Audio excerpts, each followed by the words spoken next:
얼마 전에 저희 딸아이가 잠자리에 들기 전에 이런 이야기를 한 적이 있습니다. 하나님께서는 사소한 기도는 잘 들어주시는 것 같은데 좀 큰 기도는 잘 안 들어주시는 것 같아. 이렇게 이야기하더라고요. 저희 집에서는 항상 자기 전마다 이제 아이들과 함께 기도를 하고 자는데요. 그럴 때면 우리 아이들은 이런저런 기도를 합니다. 사소하게는 이제 가장 많이 하는 기도인데요. 내일 학교를 안 가고 싶어요. 학교가 무너졌으면 좋겠어요. 뭐 이런 기도부터 시작해서 오늘은 이런 게 재밌었어요. 오늘은 이런 게 슬펐어요. 이런 기도들도 합니다. 그런가 하면 좀 더 진지하게는 우크라이나나 가자 지구에서 일어나고 있는 전쟁들을 위해서 빨리 그치게 해달라고 기도하기도 합니다. 그러면서 아이가 나름대로 하나님께서 그 자신의 기도에 응답하시는 경험들을 했었나 봅니다. 그래서 예전에는 저에게 "하나님께서 진짜 우리의 기도를 들으실까?" 이렇게 묻던 아이가 이제는 "그래도 하나님께서 내 기도를 들어주셨어. 그런데 사소한 것들은 들어주시는데 왜 이렇게 전쟁과 같이 큰 기도에 대해서는 잘 안 들어주실까?" 이렇게 의문이 바뀌게 되었습니다. 성도 여러분들은 어떻습니까? 이 수요일 저녁에 고단한 몸을 이끄시고 교회에 나와 예배에 참여하시는 여러분들은 제가 생각하기에 참으로 하나님께 열심을 가지신 분들이시라고 생각합니다. 이 자리에 계신 대부분이 아니라 모든 성도님들이 저보다 더 오랜 믿음의 연수를 가지고 계시고 그 속에서 하나님을 각자 다양한 모습으로 이미 만나셨던 분들 아니십니까? 그만큼 하나님을 오래 믿으셨고 열심으로 섬기시는 여러분들께서는 어떻게 생각하십니까? 여러분들이 생각하시기에도 하나님께서 이런 사소한 기도들은 좀 잘 들어주시는데 좀 큰 기도, 그런 기도는 잘 안 들어주신다고 느끼거나 생각하시고 계신가요? 저 같은 경우에도 사실 지금은 그래도 하나님의 길은 우리의 길보다 항상 크고 높다는 말씀을 믿는 믿음으로 살고 있습니다만 과거에는 종종 같은 의문이 들어 어려움이 있었습니다. 하나님께서 평화의 하나님이신 것은 분명한데 사람들이 서로 죽이고 서로 상처 입히고 서로 아프게 하는 일들을 미워하심은 확실한데 말이죠. 지금 우크라이나 전쟁도 전면전이 일어난 지 벌써 만으로 3년이 다 되어가는 것 아닙니까? 저도 날마다 아이들과 함께 이 전쟁들이 하루속히 그치기를 기도하지만 도리어 전쟁은 더 확산되어만 가는 것 같습니다.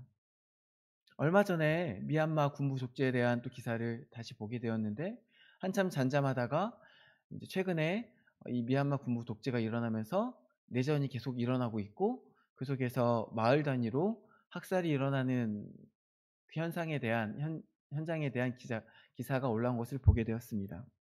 너무나도 참혹하고 슬픈 일입니다. 그런데 이 내전도 계속해서 현재 진행형입니다. 하나님께서는 이 전쟁들 속에 피 흘리는 백성들, 그 중에서도 특별히 어린아이들 보시면서 슬퍼하시고 긍휼히 여기고 계실 텐데 또 저희 가족을 포함해서 많은 이들이 이 전쟁이 속히 끝나기를 바라고 하나님께 간구하고 있을 텐데 하나님께서 그 기도에 속히 응답하시는 것 같지 않습니다. 그럴 때 우리 속에 당연히 의문이 들 수 있습니다. 이런 의문이나 회의는 단순히 전쟁에만 국한되는 것도 아닙니다. 다른 성도 여러분들께서 또 마찬가지시겠지만 저도 한국 교회를 위해서 함께 기도하고 있습니다. 한국 교회를 보면요. 통계적으로도 교회 수와 교인 수가 줄어들고 있지만 단순히 숫자가 줄어드는 것을 넘어서 한국 교회가 참 옛날보다 뜨거움을 많이 잃어버렸다는 생각들을 많이 하게 됩니다. 예전과 같은 구령의 열정과 신앙의 뜨거움을 잃어버린 채로 점점 미지근해져만 가는 것은 아닌지, 점점 겉은 더 번지르르해지는데 그 속에 옛날과 같은 그 열정은 찾아보기 어려운 것은 아닌지 하는 마음이 듭니다. 마치 18세기와 19세기에 전 세계의 선교의 부흥을 일으켰지만 지금은 힘을 잃고 쇠락해버린 유럽 교회들의 길을 따라가고 있는 것만 같습니다. 이와 같은 한국 교회의 쇠락함 속에서 저 외에도, 그리고 우리 성도님들 외에도 얼마나 많은 분들이 눈물로 기도하고 또 회개하고 있겠습니까? 그런데 이 한국 교회는 여전히 예전의 열정을 회복하지 못하고 있는 것만 같고, 도리어 때로는 뒷걸음치는 것만 같아 보일 때도 있습니다. 잊을만 하면 스캔들이 터져 나오기도 합니다. 이럴 때 우리 마음속에 의문이 드는 것입니다. 하나님께서는 어찌하여 이 한국교회를 그대로 두십니까? 하나님께서 이 교회 가운데, 한국교회 가운데 하나님의 뜻이 분명히 있으시고 하나님께서 이대로 두기를 원치 않으실 텐데, 많은 이들이 기도하고 있을 텐데 왜 속히 응답하지 않으십니까? 이런 생각들을 하실 수 있습니다. 어쩌면 오늘 본문에 등장하는 사람들도 이와 같은 생각, 이와 같은 어려움에 처했을지도 모르겠습니다. 오늘 본문은 얼마 전 주일 오후 예배 함께 나누었던 느헤미야가 하나님께 은혜를 입어 고향으로 돌아온 이후의 일입니다. 느헤미야는 자신의 동포들이 예루살렘에서 어떻게 지내고 있는지를 듣고 그 마음이 심히 상하였습니다. 예전에 조금이나마 회복했던 예루살렘 성벽은 완전히 무너지고 그 성문들도 다 불타버렸습니다. 이리와도 같은 주변 이방 민족들이 침략한 것입니다. 그리하여 이스라엘 백성들은 일부는 포로로 잡혀가고 또 일부는 성벽도 다 무너져버린 예루살렘, 그들을 지켜줄 수 없는 성읍에 남아 환난을 당하고 능욕을 당하고 있었습니다. 자신의 동포, 자신의 형제 이스라엘 백성들의 고난이 느헤미야에게는 자신의 고통으로 다가왔습니다. 그리하여 그가 고통 속에서 눈물 흘리며 금식으로 기도하였습니다.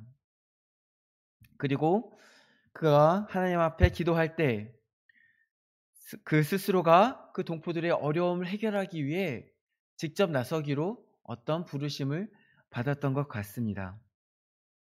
그 결단 속에서 느헤미야는 하나님께 은혜를 구하였고 하나님께서는 응답하셨습니다. 그리하여 느헤미야는 하나님의 은혜 속에서 총독이 되어 왕의 조서를 가지고 그의 고향으로 돌아오게 되었습니다. 이것이 3차 포로 귀환인 것입니다. 어쩌면 느헤미야는 이제 왕의 허락을 받았을 때 다 끝났다, 큰 고비를 다 넘겼다, 이렇게 생각했을지도 모르겠습니다. 가장 큰 고비라고 생각했던 왕의 허락과 조서를 받았으니 이제 이 권력의 힘을 가지고 돌아가 이제 재건하기만 하면 된다 생각했을지도 모르겠습니다. 그러나 막상 느헤미야가 예루살렘에 가서 보니 이 일은 결코 쉬운 일이 아니었습니다. 성경은 느헤미야가 예루살렘에 이르러 머무른 지 사흘 만에 조용히 밤에 나가서 주변을 돌아보았음을 기록하고 있습니다. 아무도 없는 밤 조용히 예루살렘 주변을 돌아보며 불타버린 성문과 성벽들을 바라봅니다. 말로만 들었던 참상을 눈으로 확인하는 것입니다. 골짜기 문으로 나가 분문에 이르러 보니 예루살렘 성벽은 다 무너졌고 성문은 완전히 불타버렸습니다. 샘문과 왕의 못에 이르러서는 그 땅이 완전히 초토화되어서 돌 무더기가 되었습니다. 이제 짐승을 타고 지나갈 수조차 없는 돌 무더기가 된 것입니다. 조용히 주변을 둘러보고 온 느헤미야는 그렇지만 실망하지 아니하고 본격적으로 일을 시작합니다. 방백들과 제사장들과 귀족들을 비롯하여 온 유대 사람들을 모아놓고 선포합니다. 느헤미야 2장 17절 말씀입니다.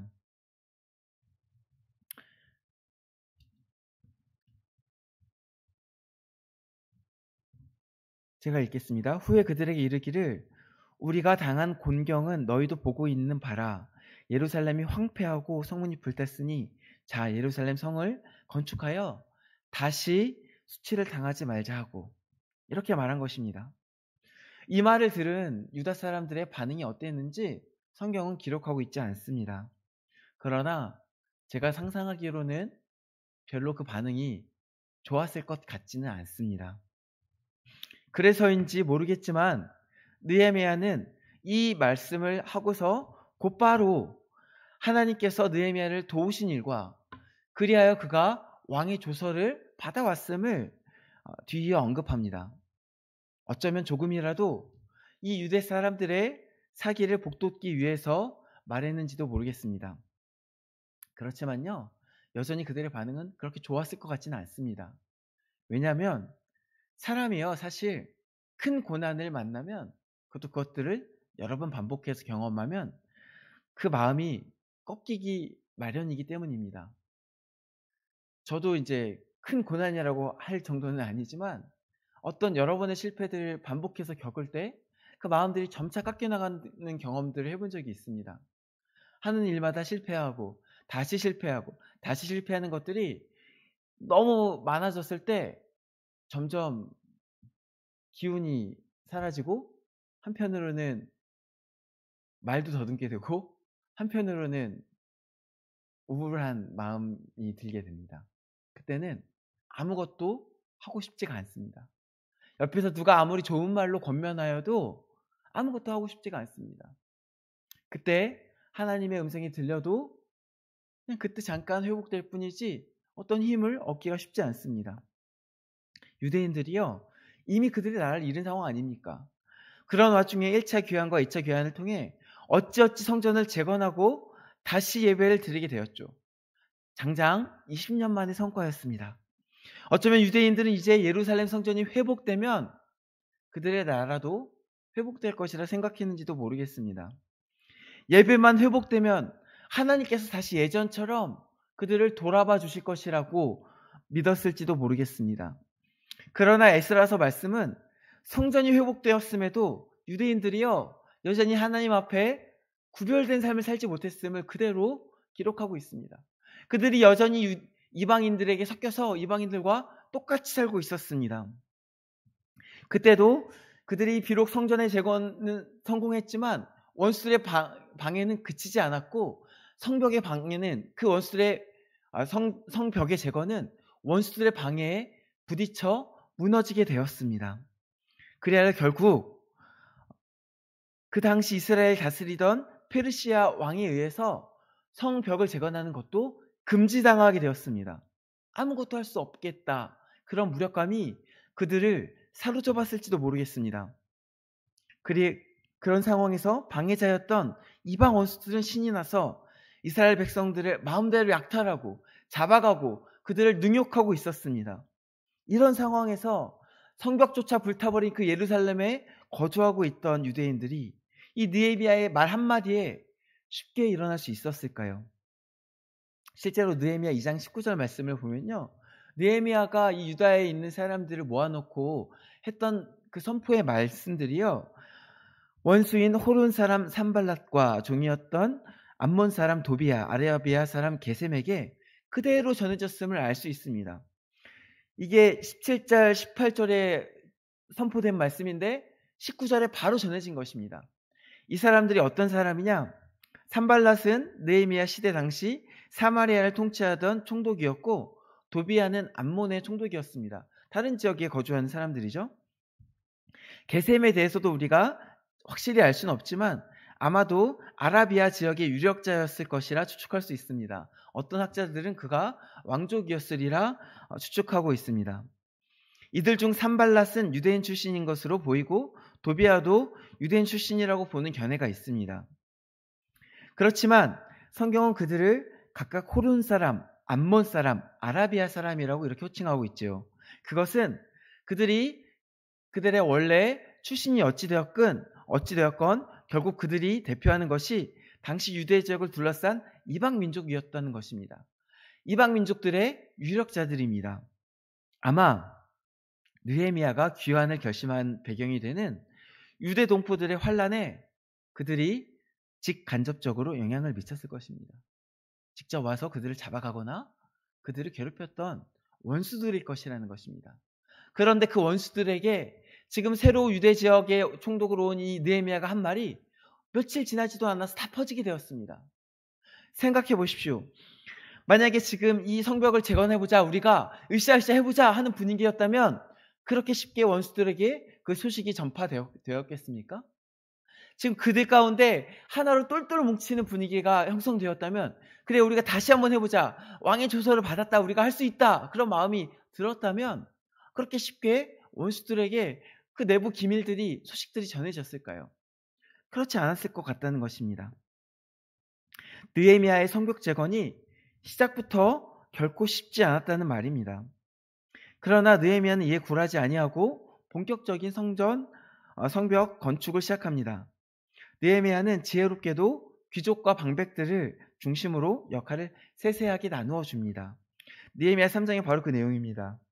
대제사장 엘리야십과 그의 형제 제사장들에게는 양문과 한메아 망대에서부터 하나넬 망대까지를 맡겼습니다.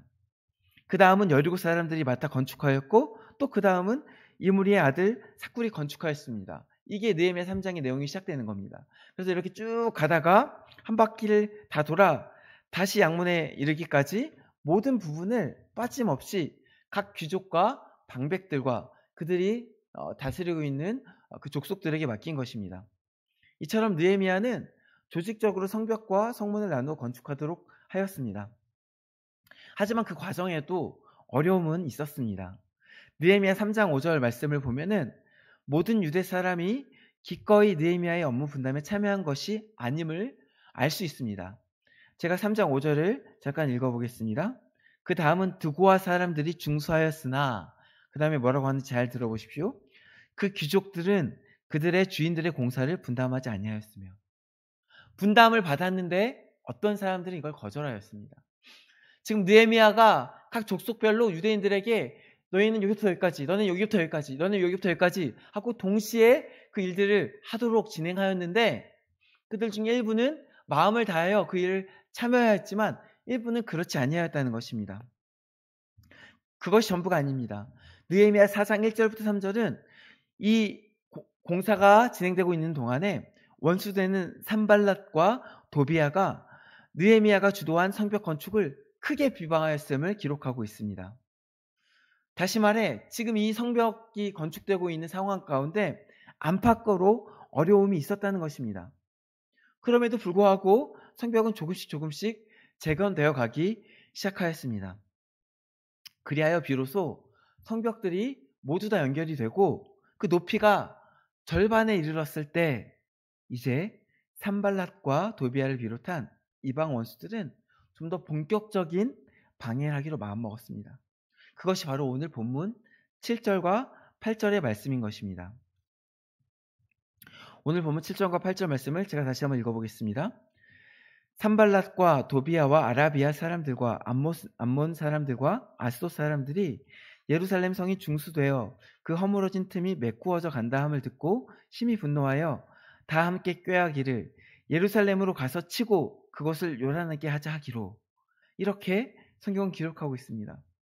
이제 이방 원수들이요, 말로만 비방하는 것에 그치지 않고 직접 무력으로 와서 그들을 공격하겠다 마음 먹은 것입니다. 그리고 그것을 공공연하게 떠들고 있습니다.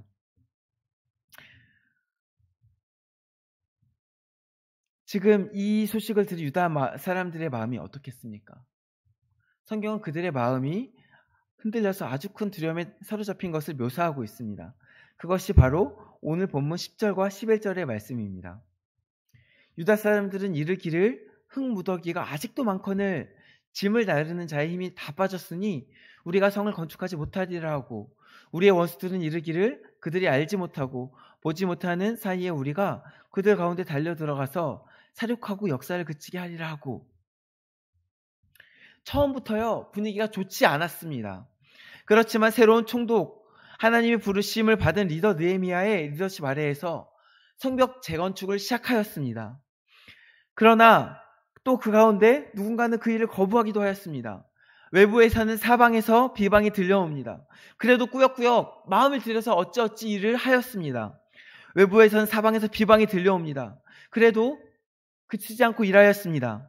어찌어찌 성벽을 연결하고 높이도 반이나 쌓았습니다. 이제부터 좀 마음속에 소망이 생기는 것만 같습니다.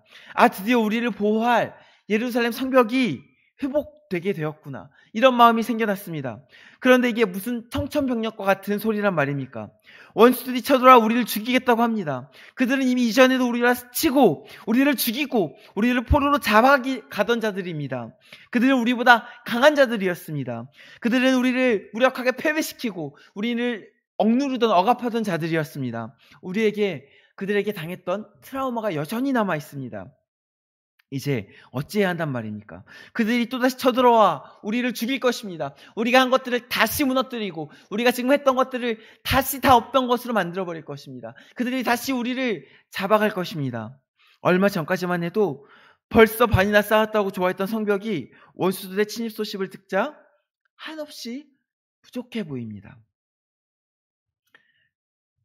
반밖에 쌓지 못한 성벽이 우리를 어떻게 지켜주겠어? 아직도 반이나 남았는데 우리가 저것을 어떻게 할 수 있겠어? 원수들이 우리를 사륙한다고 벼르고 있는데 우리는 어떻게 해야 하는가? 그 마음속에 큰 두려움이 찾아온 것입니다.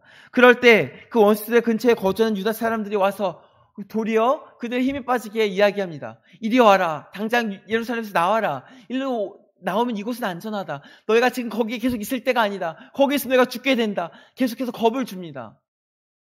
유다 사람들이 큰 두려움을 맞이하게 되었습니다. 예루살렘 사람에 남아있던 유다 사람들이 큰 두려움 속에 빠져 어찌할 바 모르게 되었습니다. 그때 느헤미야가 어떻게 합니까? 13절 말씀입니다.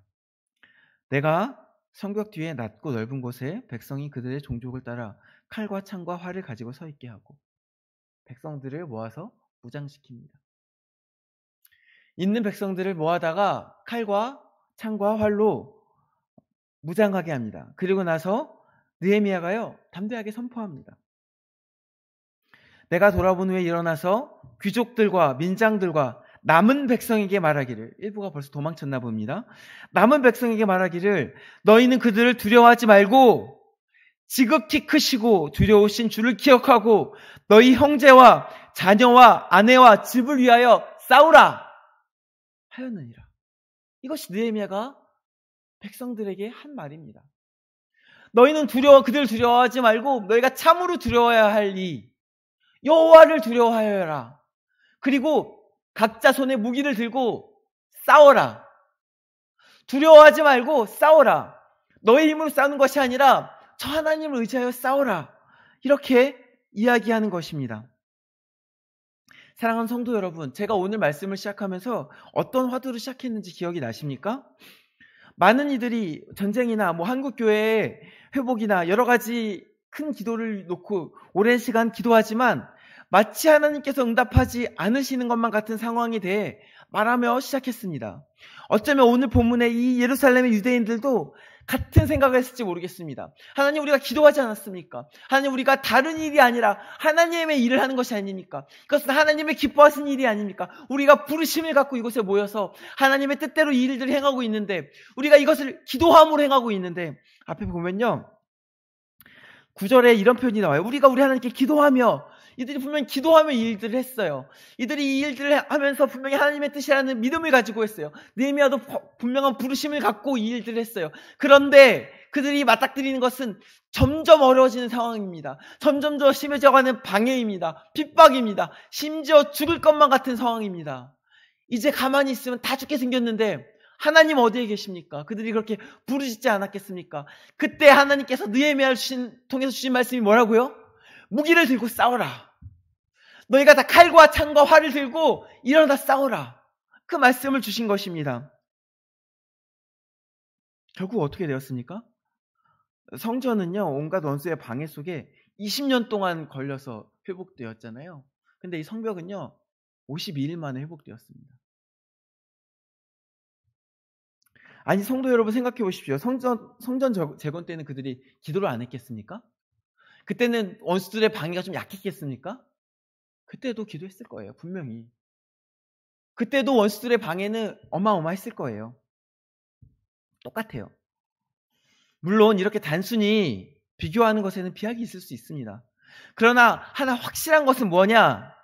지금 이 순간에 느헤미야의 말에 따라 이 이스라엘이 칼을 들고 밤낮 없이 싸움을 각오하고 덤비지 않았으면 결코 성벽은 52일 만에 완공되지 않았을 것이라는 것은 확실합니다. 성전과 단순히 비교하는 것은 어려울지 몰라도 이때 이들이 그 말씀에 순종하여 싸우지 않았으면 이것은 52일 만에 될 수 없는 일이었어요.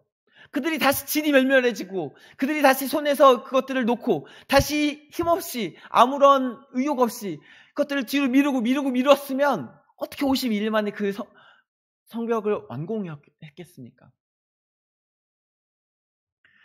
사랑하는 성도 여러분, 제가 이 말씀을 준비하면서 제가 뭐 이제 영적으로 특별히 여러분하고 다른 사람은 아닙니다. 제가 뭐 은사가 있는 것도 아니고요.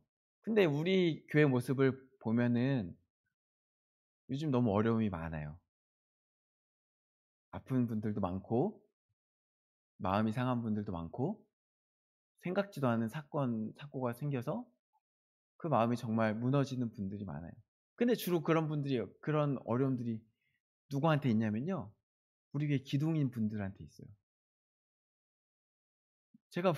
제가 이제 어떤 영적인 통찰이 있어서 그런 얘기 하는 게 아니고, 그냥 그래도 얼마 안 되는 삶의 경험으로 봤을 때, 물론 살면서 어려움들이 있죠. 성도들에게도 어려움들이 있죠. 근데 지금 우리 교회에 어려움들이 많아요. 특히 많아요. 저는 이럴 때 우리가 깨어 기도해야 된다고 믿습니다. 저는 이럴 때 우리가 도리어 앞으로 전진해야 된다고 믿습니다. 도리어 손에 무기를 들고 앞으로 나가야 한다고 믿습니다. 이 뒤에 보면요, 이스라엘 사람들이요, 되게 고생해요. 공사할 때 칼 차고 공사하는데 얼마나 힘들겠어요. 생각해 보세요. 공사하시는 분들 계시지만 칼 차고 공사를 하는 게 말이 됩니까? 앞뒤로 밤에 이제 근무를 쓰면서 경계 근무를 서면서 공사를 해요. 힘듭니다. 어려운 일입니다.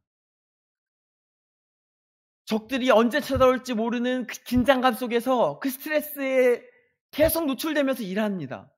쉬운 일이 아닙니다. 근데요, 우리의 신앙생활 속에서 하나님께서 우리에게 이러한 싸움을 요구하실 때가 있다라고 믿습니다. 마치 오늘 느헤미야와 이 백성들에게 그렇게 행하셨던 것처럼.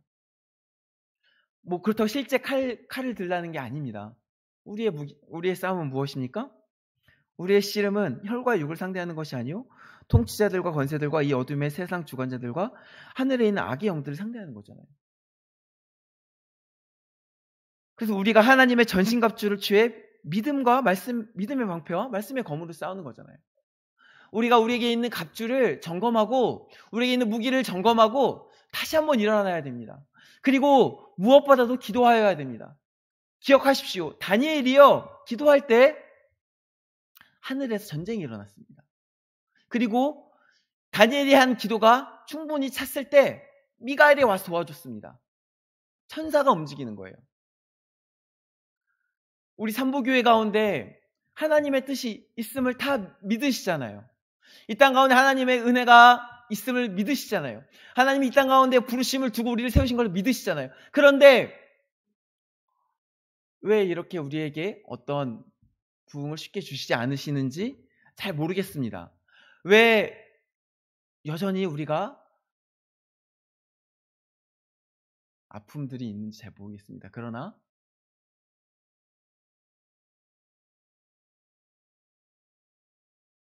그것은 잘 모르겠으나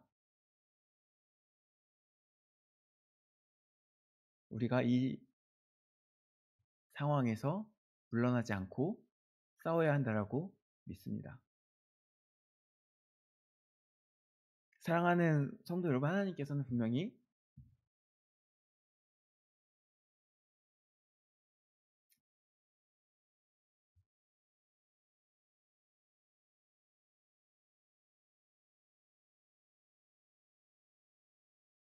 죄송합니다.